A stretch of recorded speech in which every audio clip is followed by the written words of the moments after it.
ADOS community, we all know who Omarosa is.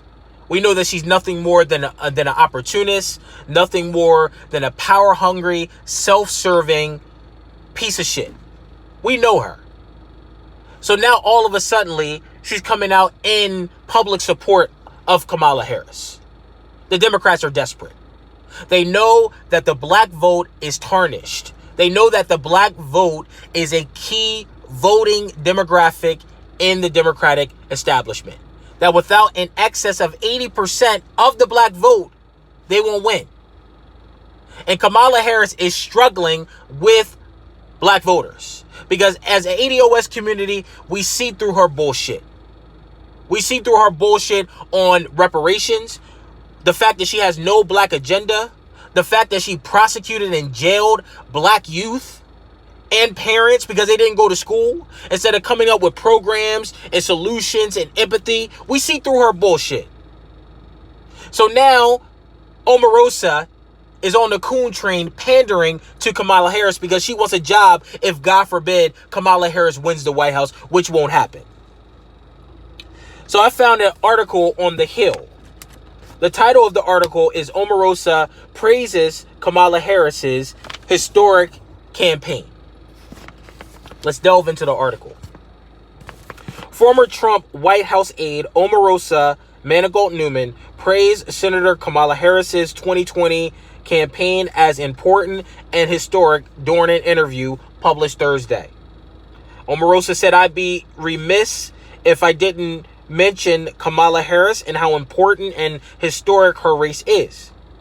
Manigault Newman told BuzzFeed in the interview, noting that her praise of a California lawmaker did not necessarily mean she would be voting for her. And that's good, because there's a lot of people in the ADOS community that's not going to vote for her.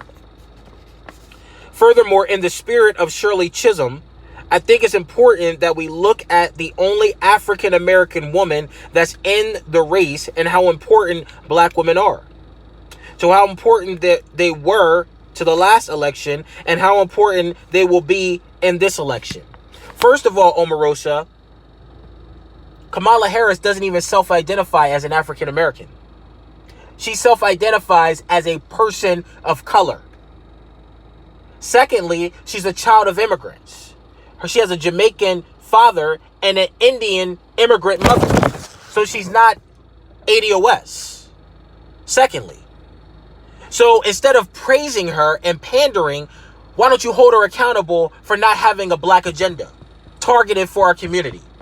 Instead of praising her and kissing her ass, why not hold her accountable for flip-flopping on reparations? So she fucking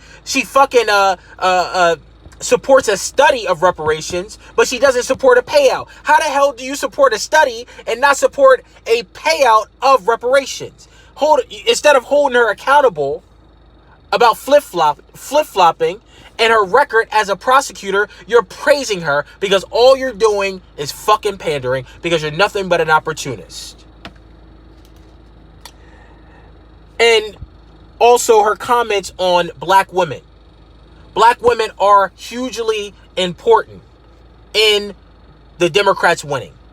The black vote is the premier voting bloc in the Democratic Party.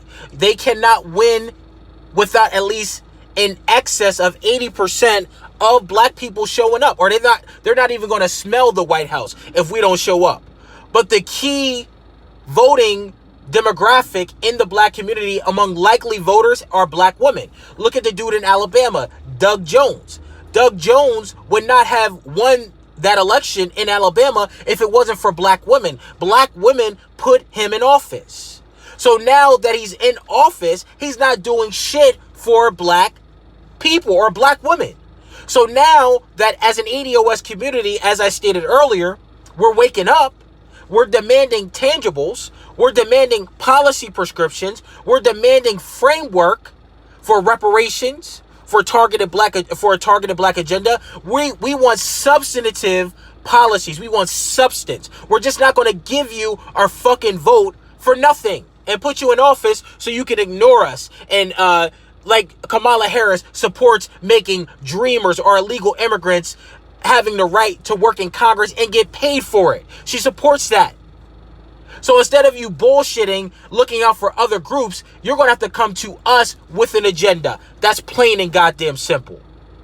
So yes, black people are an important voting bloc, but in order for you to get our vote, you're going to have to come up with policy. And that's plain and goddamn simple. Furthermore, Manigault Newman, who was fired from her White House position as communications director for the Office of Public Liaison in December of 2017, has been critical of President Donald Trump since leaving his team. So she got fired from the White House. That should tell you something about her. And it went to the degree and to the extent that they had to drag her off of the White House premises. The Secret Service had to do it. That should tell you something about Omarosa. That should tell you something about her. She told BuzzFeed that in the 2020 election, she will be an independent voter and has yet to make her mind up on a candidate. Manigault Newman also asserted to the outlet about how Donald Trump campaigned in the 2016 election against Ben Carson. Now the Housing and Urban Development Secretary shows how he would campaign against a black candidate in the general election. When Ben Carson was leading in the polls over Donald Trump, his first attack was on Ben Carson was that he was crazy and stated to attack him mentally. And started to attack him mentally, and then he started to assail his character, Manigault Newman said. I think that you'll see much of the same from Donald Trump, that he will start to attack things that generally aren't political. The attacks will be very, very personal and will have an undertone of the isms, whether it's sexism or racism or misogyny, she said. You'll see a lot of those same kind of themes in Donald Trump's race if he goes head-to-head against an African-American candidate. So that's Omarosa for you guys. So, I mean, Omarosa is what she is. We know what she is. It's well documented. She don't give a fuck about us. She's just pandering because if Kamala Harris wins, which we know she's not going to win, she wants a job in that White House. So ADOS community, let's keep turning up the heat. Okay? We're making the Democrats talk about reparations. When has that happened before? It's because of the ADOS movement. Let's keep the heat up. Let's keep the movement up. Let's keep the pressure up until they come up with policies to give us reparations. I believe that the ADOS movement is the new civil rights movement. I'm going to make a video about that in the future. So that's pretty much all I got to say. Make sure you like, make sure you share, make sure you subscribe to my channel. I always appreciate all the love. And as always, thank you for allowing me to share my views. Have a good evening.